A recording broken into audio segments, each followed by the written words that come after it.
So today's video I'm going to be showing you a Hanukkah gnome that is made out of acrylic. I really like it if you celebrate Hanukkah and want to see past Hanukkah videos that I have made. I can put them all in the description box below. But I also want to mention in the description box below you'll find a link to a blog post, to an article that somebody had written that I found to be very interesting. And it was basically saying how the commercialization of Hanukkah is inappropriate. And it goes into so much detail, and it's just a good read. Whether you celebrate Hanukkah or not, I think it's just a really good read, and it's just about the commercialization and everything that goes into Hanukkah, but I think it applies to other holidays as well. So if that's something that you'd be interested in, please go take a look at that article down below. Otherwise, I hope you guys do like this video, and don't forget to click subscribe to get my future videos as well.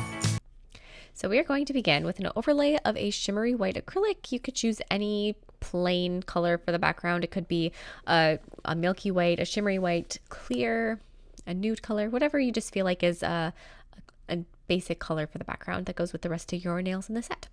After it's been encapsulated and filed, we're going to start the gnome. I'm going to take a dark blue and start with his arms on this side. Just kind of base them in. This isn't like their final finished arm. It's just kind of a good start for the arm. And then with a different shade of blue, a very light blue, I'm going to do the bottom of the gnome's outfit. So I'm going to add that in, kind of brush it up, pull it up towards the arms. I am going to add little shoes, so I'm going to push the material of the bottom of the outfit up so that it kind of cups the top of the shoes. And then just kind of finish that area off. Once that's done, I'm going to take and I'm going to start my gnome's beard. So I have some bright white acrylic. So in the background, you don't want to use a color that you're going to be using in the design. And since I knew I'd be using bright white in my design for my gnome's beard, I did not want to use that bright white in the background at all. And so same thing goes like for your gnome's nose color. Depending on what color it is, don't do something that's identical in the background. Do something that's complementary. The other color that could have worked in the background is if you did have a bright white in the background and then you applied a sheer blue chrome powder over the top, that would have been really pretty. After I have my gnome's beard started and the mustache, then I'm going to go back to my original darker shade of blue and add 2 little half circles for the shoes. They're not even half circles, they're not that specific, but just 2 little shapes at the bottom for the shoes. Then I'm going to go back with more white and I'm going to add the rest of the beard just to kind of get it in. It's going to go all the way over the majority of the outfit. It's going to cover up part of the arms.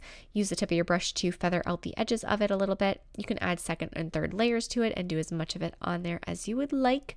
Just keep adding little bits and pieces to your gnome's beard here and there. If you try to do all of it at one time, the little texture, the little feathering texture will not be as easy to sculpt depending on how fast your acrylic dries. So for me, I use a really fast setting acrylic, so I do it in little tiny pieces to get that texture in so that I actually have an opportunity to sculpt it into each section. I'm going to add a little bit more to my mustache. I felt it just wasn't quite thick enough. I wanted this design to be really nice and 3D. So sometimes 3D stuff, you sculpt it so that it's really natural. It doesn't like grab your clothes or anything, and it's just kind of smooth. It is 3D, but it's not like really bumpy. I wanted this to be really 3D, lots of height, just kind of an exaggerated everything. So I'm going to just make that mustache a little bit more interesting. And then going back to my darkest shade of blue, such a pretty color, by the way. It's absolutely gorgeous. It's got a little bit of shimmer in it and it goes so nicely with the background color as well. I'm going to be taking and adding the hat of my gnome, going all the way up towards the nail.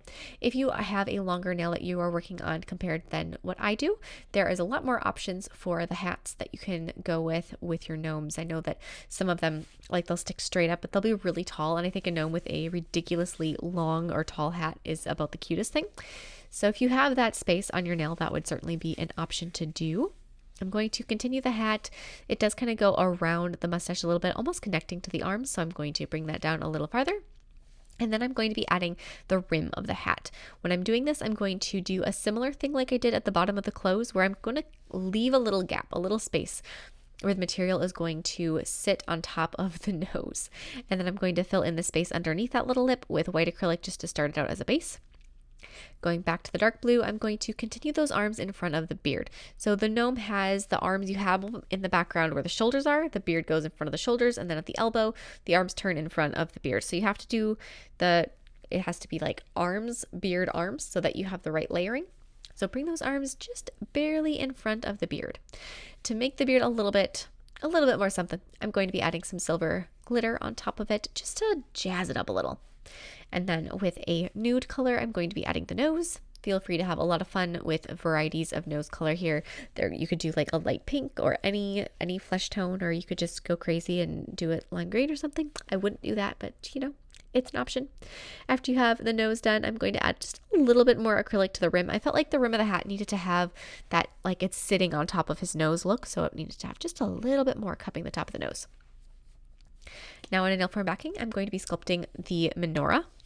To make it a little easier, since it is so small, instead of separating out all of the different candlesticks, the branches on the menorah with different strands of acrylic, I'm going to sculpt a deep half circle. The reason I say deep is because it's more like a half oval. It's a little taller than what a half circle is. And then I'm going to sculpt what I feel is possible with acrylic on top of it. And so I've got the center candlestick that I'm going to sculpt down. And then if at that point, for me, it just seemed like if I were to try to sculpt the rest of them in, it would not go well because it is such a small space that the division between them would just get kind of lost.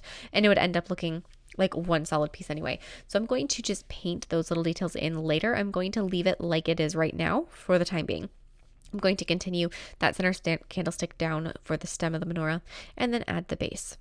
And this is all a shimmery color. I've used a lot of shimmery colors within this design. Whenever I'm picking out colors for a design, I really pay attention to their finish, if they're glittery, if they're shimmery, creamy, whatever they are. And I like to try to make them complementary. So if I've got shimmery in one place, I like to continue that. So I've got the shimmery hat, arms, feet, menorah, and the background are all that same kind of a metallic-y finish. And then I'm going to add the little hands that are going to be holding on to the sides, the bottom sides of the menorah. Continue those, kind of pull them in into the ends of his wrists.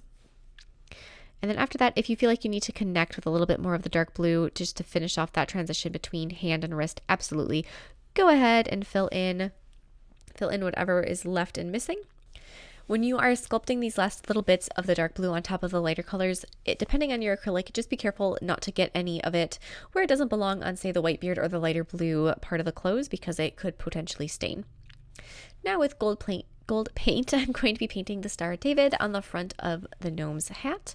And then with some black paint or some really dark blue, depending on if your blues that you're using in this design otherwise aren't as dark as mine is, I would use a dark blue to do the outlines instead of black on the hat, arms, feet. But if you are using a dark blue that starts out as dark as mine is, the black is going to show up a little bit better. However, on the rest of it, any place else that needs outlines that's on the blue, like for instance the clothes, I do recommend using a blue for that instead. It looks a little softer, it looks a little bit homier, a little less harsh than if you were to use black outlines for absolutely everything. I'll be using that blue to be adding the little outlines and details on the beard and mustache and everything else as well. Just kind of keeping that cool tone throughout.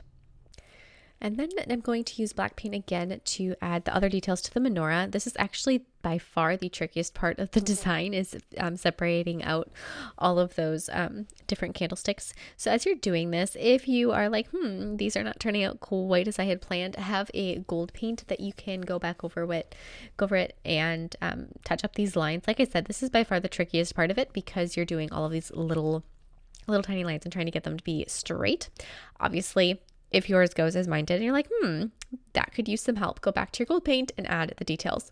I also decided that it would make more sense to add more gold paint to the front of it, because then it would also match the Star of David and it would have the two different tones of gold. So it ended up looking like it all went together a little better anyway. So it worked out. I would go back and forth between your gold and your black until you're like, yes, this finally looks right to me.